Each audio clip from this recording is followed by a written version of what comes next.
终身功夫，他们一项一项花。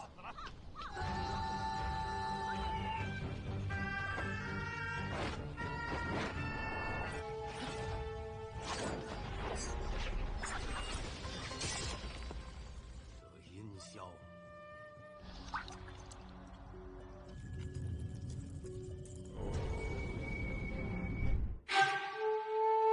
Halo, selamat datang kembali di Aksa Movie 21. Semoga kalian dalam keadaan baik dan dimudahkan segala urusannya. Pada kesempatan ini saya akan mencoba kembali menceritakan alur cerita film Wuxia yang berjudul The Legend of Heroes. Film ini menceritakan tentang perjalanan hidup seorang pemuda lugu bernama Guo Jin dalam menuntut ilmu bela diri demi membalas kematian orang tuanya. Dan film ini juga merupakan awal dari kisah Kondor Heroes. Agar tidak berlama-lama lagi, berikut rangkumannya. Awal kisah diperlihatkan dua orang anak kecil sedang dibuli oleh anak-anak yang lain. Kedua anak itu adalah Guo Jing dan Yang Kang. Guo Jing yang tidak terima saudara angkatnya dipukuli lalu mengeluarkan sebilah pisau untuk menakuti musuh-musuhnya. Tapi tidak lama kemudian tibalah sekelompok pria dewasa yang dikenal dengan 7 pendekar aneh dari Jiangnan. 7 pendekar Jiangnan melihat pisau yang digunakan Guo Jing, lalu menanyakan nama kedua orang tuanya. Guo Jing pun menjawab jika ibunya bernama Li Pin, sedangkan ayahnya bernama Guo Xiaotian. Mendengar jawaban Guo Jing, 7 pendekar Jiangnan pun terkaget, karena ternyata Guo Jing adalah anak yang selama ini mereka cari. Sehingga semenjak itu Guo Jing pun resmi diangkat menjadi murid 7 pendekar aneh dari Jiangnan. Pada tahun itu dunia persilatan di dataran Cina Tengah sangat kacau. Pembunuhan terjadi di mana-mana. Iblis ganda angin hitam yang bernama Me Chao Feng datang untuk membunuh 7 pendekar Jiangnan. Me Chao Feng menggunakan Guo Jing sebagai sandera untuk membunuh gurunya. Guo Jing berhasil menyerang dan membutakan kedua mata Me Chao Feng. Namun salah satu guru Guo Jing bernama Zhang Aseng juga tewas dalam pertempuran tersebut.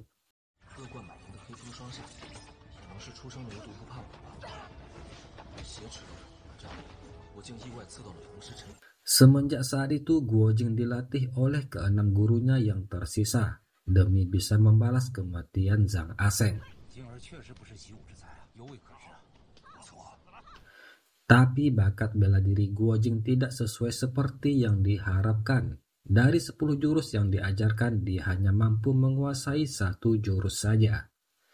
Terlebih lagi sebelumnya 7 pendekar Jiangnan telah membuat taruhan dengan pendeta Tao dari Gunung Zhongnan, di mana Guo Jing akan mengikuti sebuah turnamen ketika telah berusia genap 18 tahun. Tapi melihat perkembangan Guo Jing yang sangat lambat, mereka pun terlihat mulai pesimis untuk memenangkan taruhan tersebut dan berencana untuk menyerah.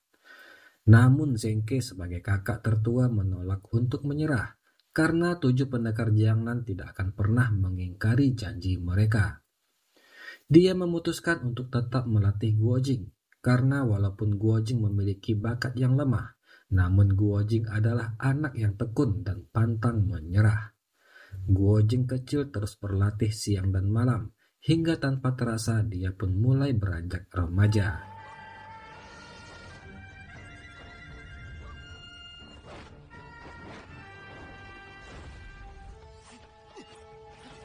Suatu malam ketika Guo Jing sedang berlatih, dia bertemu dengan seorang pendeta Tao dari Gunung Zhongnan. Pendeta Tao itu bernama Ma Yi. Dia melihat jika metode latihan yang dilakukan Guo Jing kurang tepat, makanya kungfu Guo Jing lambat berkembang. Pendeta Ma juga mengetahui jika nanti Guo Jing akan bertanding melawan murid dari adik seperguruannya.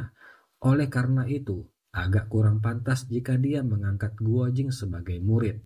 Namun sebagai hadiah pertemuan mereka, Pendeta Ma pun mengajarkan beberapa latihan ilmu pernafasan kepada Guo Jing. Guo Jing pun lalu segera mempraktekkan ajaran dari Pendeta Ma. Alhasil hanya dalam waktu singkat, tenaga dalam Guo Jing meningkat pesat.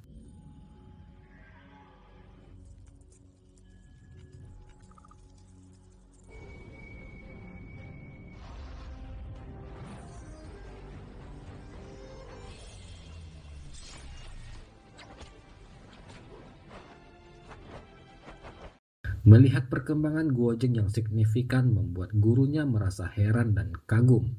Salah satu gurunya bernama Zuchong, kemudian mengetes kemampuan bela diri Guojing, dan alhasil dia pun dikalahkan Guojing dengan mudah. Sadar jika Guojing memiliki tenaga dalam membuat gurunya marah. Mereka mengira jika Guojing berkhianat dan telah berguru kepada orang lain secara diam-diam. Tidak ingin gurunya salah paham, Guojing pun menjelaskan jika selama 2 tahun ini memang ada seorang senior yang melatihnya. Namun senior tersebut tidak mengajarkan satu jurus pun. Senior itu juga melarang Guojing memanggilnya sebagai guru. Keenam guru Guojing menanyakan identitas senior yang dimaksud Guojing.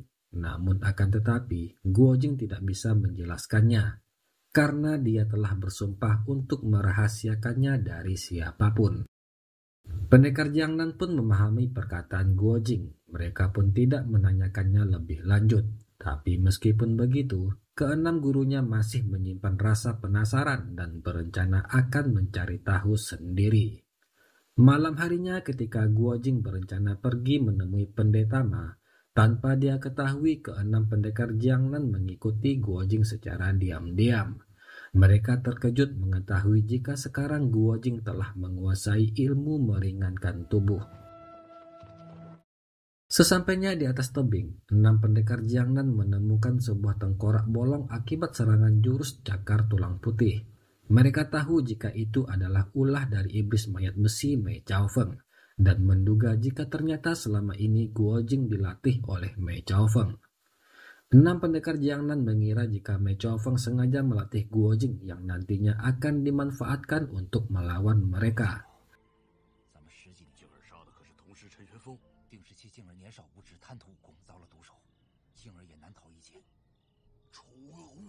Sementara itu Guojing telah tiba di tempat dia biasa menemui pendeta Ma. Tapi tiba-tiba pendeta Ma segera mengajak Guojing untuk bersembunyi. Tidak lama kemudian Mei Chaofeng datang ke tempat tersebut untuk melatih jurus cakar tulang putih miliknya.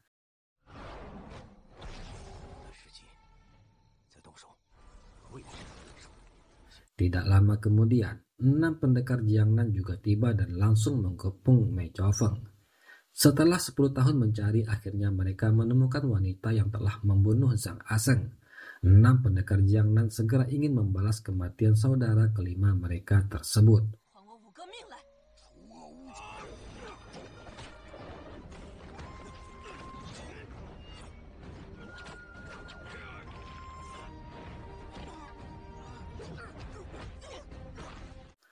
Melihat gurunya kewalahan menghadapi Mei Chaofeng, Guojing pun segera berniat datang membantu. Tapi Zuchong yang mengira Guojing adalah murid Mei Chaofeng memukulnya. Han Xiaoying yang juga salah paham menghunuskan pedang ke arah Guojing, namun Guojing sama sekali tidak menghindar. Tindakan Guojing itu membuat Han Xiaoying kaget dan segera membatalkan serangannya. Guojing berusaha menjelaskan jika gurunya itu telah salah paham terhadap dirinya. Namun akan tetapi Zuchong tidak percaya. Dia lalu kembali mengerahkan pukulannya ke arah Guojing. Untung saja pendeta Ma datang di saat yang tepat. Pendeta Ma mengatakan jika mereka telah salah paham. Selama ini orang yang telah mengajari Guojing adalah dirinya. Tidak lupa juga pendeta Ma meminta maaf kepada Zuchong dan Han Xiaoying karena telah lancang melatih Guojing tanpa minta izin terlebih dahulu.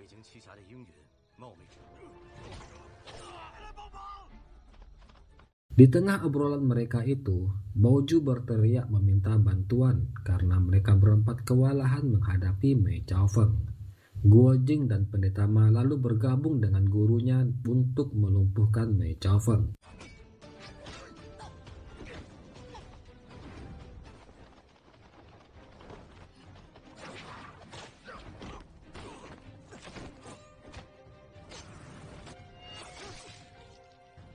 Setelah melalui pertarungan yang cukup melelahkan, Guojing berhasil menusukkan pedangnya ke perut Mei Chaofeng. Mei Chaofeng yang terluka pun segera kabur melarikan diri. Keesokan harinya, merasa saat ini Guojing telah memiliki kemampuan yang cukup, 6 pendekar Jiangnan pun menyuruh Guo Jing pergi ke kota Jiangnan untuk menghadiri duel. Mereka tidak bisa menemani Guo Jing karena harus mengejar Mei Chofeng yang kabur. Saat ini beredar kabar jika Mei Chofeng bersembunyi di sebuah padang pasir. Oleh sebab itu, 6 pendekar Jiangnan berencana memburu wanita tersebut yang saat ini dalam keadaan luka parah. Zhu Chong mengingatkan kepada Guo Jing untuk pergi ke penginapan Zucian pada tanggal 24 bulan ketiga. Pada saat itu, mereka akan menemui Guo Jing di sana. Dan setelah berpamitan, Guo Jing pun pergi menuju kota Jiangnan.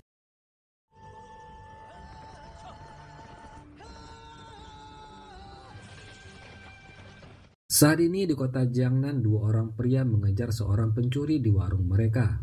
Pencuri itu adalah seorang wanita yang menyamar sebagai lelaki pengemis. Dia adalah Huang Rong, putri seorang pendekar terkenal dari Pulau Persik. Setelah lama mengejar, akhirnya 2 pria itu berhasil mengejar Huang Rong dan meminta ganti rugi. Ketika mereka akan memukul Huang Rong, di saat yang sama Guo Jing datang melerai. Guo Jing pun lalu mengeluarkan keping perak untuk membayar mantau yang dicuri oleh Huang Rong tersebut. Guo Jing yang saat itu mengira Huang Rong adalah seorang pria merasa kasihan. Dia lalu menawarkan untuk mentraktir Huang Rong makan. Tapi karena baru pertama kali datang ke kota, Guo Jing pun merasa kebingungan. Dia tidak tahu makanan apa yang enak di restoran tersebut dan meminta Huang Rong memberi saran makanan apa yang harus mereka pesan. Dan tanpa malu-malu, Huang Rong pun segera memesan semua menu andalan di restoran tersebut. Setelah selesai makan, mereka pun pergi meninggalkan restoran. Guo Jing yang kasihan melihat pakaian Huang Rong lalu memberikan mantelnya dan sejumlah uang kepada wanita itu. Perlakuan Guo Jing membuat Huang Rong terharu. Dia tidak mengira jika masih ada orang baik di kota Jiangnan. Mereka pun lalu memperkenalkan diri masing-masing dan berjanji untuk menjadi sahabat. Huang Rong yang masih penasaran dengan kepribadian Guo Jing berniat mengetes pemuda tersebut. Dia meminta kuda yang dikendarai oleh Guo Jing. Dan tanpa dia duga, tanpa pikir panjang, Guo Jing pun menyerahkan kuda satu-satunya itu. Hal itu tentu membuat Huang Rong menangis haru dan singkat cerita mereka pun berpisah.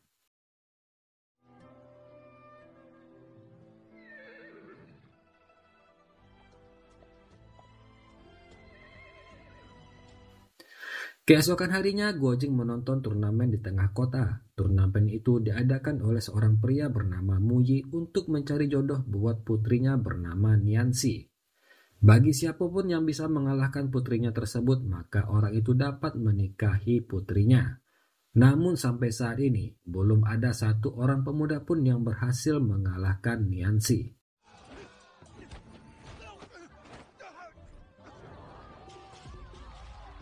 Tidak lama kemudian muncul seorang pemuda bangsawan. Dia adalah Yang Kang yang saat ini menjadi tuan muda keluarga Zhao dari kerajaan Jiangnan. Yang Kang yang memiliki hobi bertarung menantang Nianxi duel dengan dirinya. Sebenarnya Mu Yi telah memperingatkan Yang Kang jika pertarungan ini menyangkut perjodohan putrinya. Namun Yang Kang sepertinya tidak memperdulikan perkataan Mu Yi. Dia naik ke atas panggung dan menantang Nianxi bertarung. Singkat cerita, setelah Yang Kang terus mendesak bertarung, akhirnya duel mereka pun terjadi.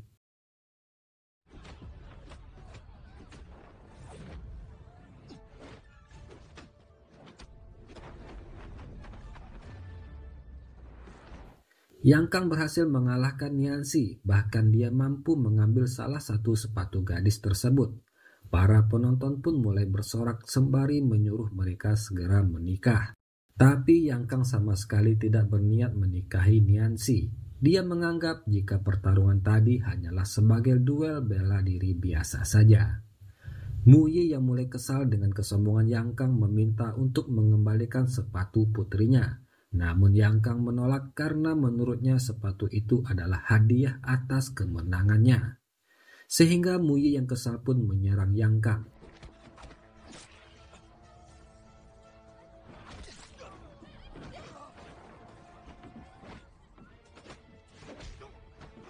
Namun dalam perkelahian itu, bahu Mu Yi terluka akibat serangan cakar Yang Kang.